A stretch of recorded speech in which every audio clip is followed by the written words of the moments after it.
Slick back.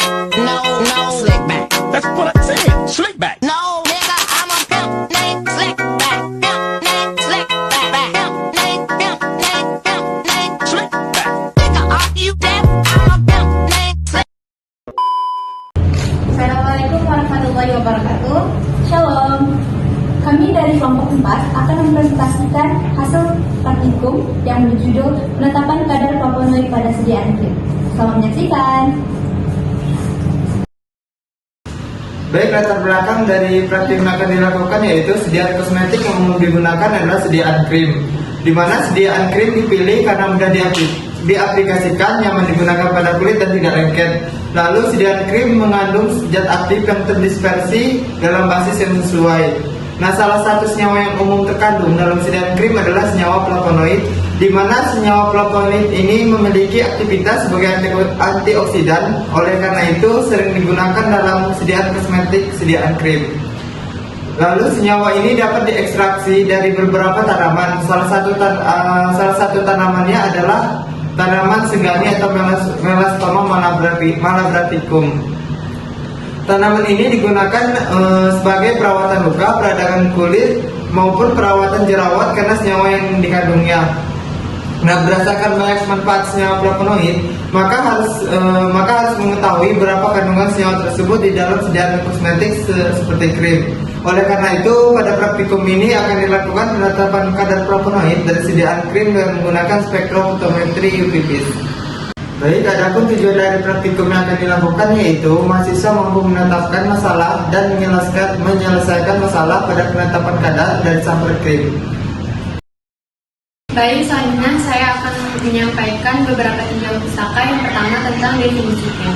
Krim adalah sediaan farmasi yang mengandung satu atau lebih dari bahan farmasi yang terdispersi dengan baik dalam bentuk emulsi air dalam minyak A per M atau minyak dalam air M per A yang mengandung paling sedikit 60% air.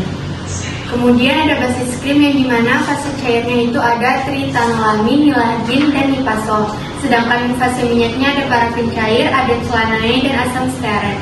Selanjutnya ada kelebihan sediaan krim yang dimana yang pertama yaitu mudah didistribusikan secara merata, yang kedua praktis, yang ketiga lebih mudah dibersihkan atau dicuci dengan air terutama jenis M per A atau oil in water, yang keempat cara bekerja langsung jaringan lokal, yang kelima anti lengket terutama pada tipe M per A oil in water.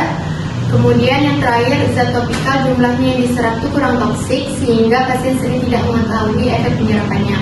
Kemudian ada kekurangan sediaan krim, yang pertama mudah kering dan rusak, terutama tipe A per M, air dalam minyak. Kemudian yang kedua susah dalam pembuatannya dikarenakan pembuatan krim itu harus dalam keadaan panas.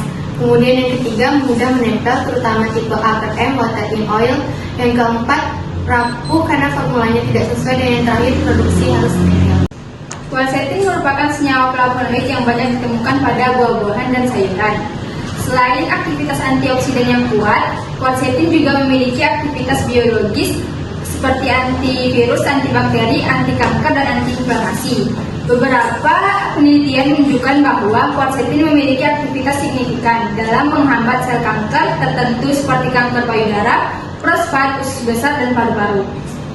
Flavonoid merupakan komponen yang sangat diperlukan dalam berbagai bidang farmasi maupun kosmetik. Flavonoid termasuk senyawa fenolik alam yang berpotensial sebagai antioksidan. Salah satu flavonoid yang paling penting adalah quercetin. Quercetin dipercaya dapat melindungi tubuh dari beberapa jenis penyakit dengan cara mencegah terjadinya peroksidasi lemak. Metode ekstraksi. Ekstraksi adalah proses pemisahan suatu bahan dari campurannya dengan penggunaan solvent yang sesuai. Pemilihan metode ekstraksi disesuaikan dengan sifat bahan dan senyawa yang akan diisolasi. Metode ekstraksi itu dibagi menjadi dua, ada metode ekstraksi pada cair dan metode ekstraksi cair-cair. Ekstraksi pada cair merupakan suatu proses pemisahan antara zat yang dapat larut dari suatu campuran dan padatan yang tidak dapat larut dalam penggunaan larut cair.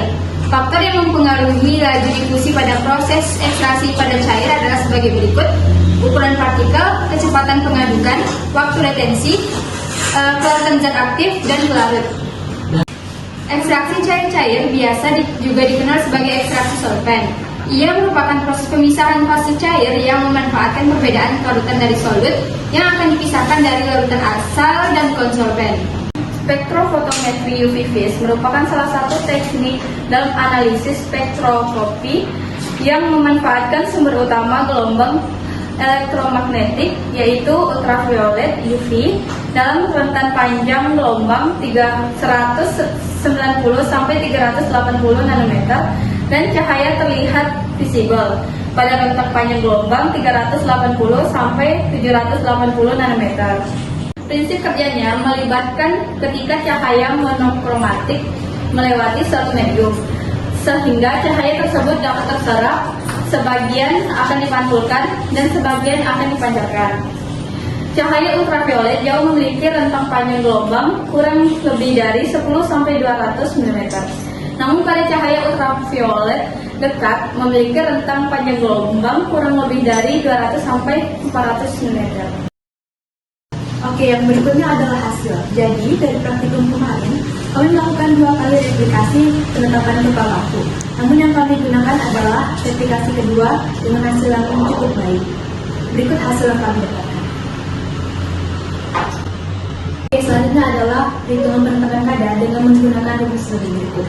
Jadi, persen B per B sama dengan C kali V kali faktor penyingkiran kali 100% dibagi dengan rumus sampel dalam miligram. Selanjutnya, untuk mencari nilai konsentrasi itu menggunakan regresi linear yang didapat sebagai berikut. Oke, selanjutnya untuk menghitung penetapan kadar dengan memasukkan data-data yang ada sebagai berikut ke dalam rumus yang ada. Selanjutnya dari hasil yang didapat itu adalah 159,312778,6%. Dari hasil tersebut dilakukan perhitungan plakonoid dalam satu tube dengan rumus sebagai berikut dan hasilnya sebagai berikut. Selanjutnya ada pembahasan. Langkah pertama yang dilakukan untuk menentukan kadar plakonoid adalah dibuat filter batu dari larutan batu positif dengan konsentrasi 9 ppm, 12 ppm, 15 ppm, 18, 21 dan 24 ppm. Setiap seni konsentrasi ini diikat lagi sebanyak 2 mili dan tambahkan reagen dan aqueous 2,8 mili. Selanjutnya, aluminium klorida digunakan sebagai reagen dapat memberikan efek batok kromatik dengan menggeser panjang gelombang ke arah yang lebih panjang sehingga masuk ke dalam data spektrometri UV phase. Dari data observasi yang didapat, dibuat regresi linear dengan Y sama dengan 0,03365 X dikurang 0,02475 dan nilai R pangkat plus sebesar 0,8980678789. Selanjutnya dilakukan preparasi sampel sediaan krim dengan mengambil replika dari 4 kuadran sebanyak 2 kali replikasi, mana masing-masing kuadran sebanyak 1 gram. Dipisahkan sampel dari satu motor menggunakan ekstraksi cair, kemudian diambil fase metanol karena plakonoid lalu setelah metanol. Pengujian kualitatif dilakukan dengan mencampurkan 1 ml larutan sampel dengan 0,5 mg serbuk potasium, kemudian ditambahkan beberapa tetes HCl dan ambil perlahan. Magnesium dan HCl ini berfungsi untuk mengurangi benzoiran dalam struktur plakonoid sehingga berubah menjadi warna merah. Akan tetapi pada praktikum ini tidak terdapat reaksi berwarna merah. Hal ini kemungkinan disebabkan magnesium yang digunakan bukan membentuk serbuk tetapi kepadatan.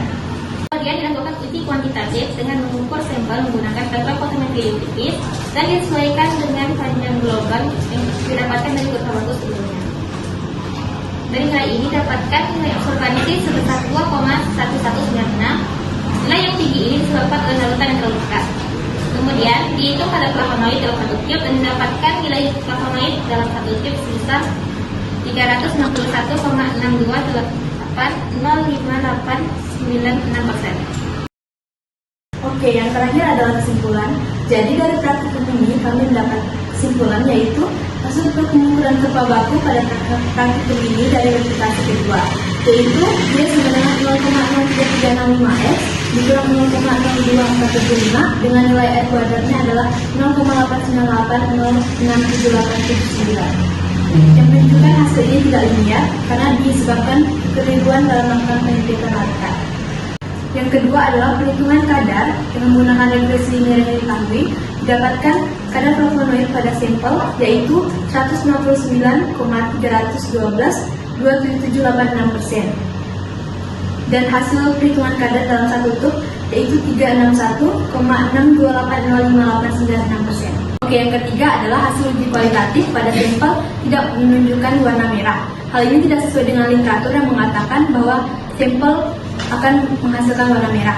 Hal ini dapat disebabkan karena sampel memang tidak mengandung flavonoid atau karena magnesium yang digunakan berupa padatan atau tidak dalam bentuk serbuk, sehingga reaksi yang diinginkan tidak terjadi. Oke, selanjutnya daftar pustaka yang kami gunakan. Oke, sekian presentasi dari kami. Terima kasih. Dokumentasinya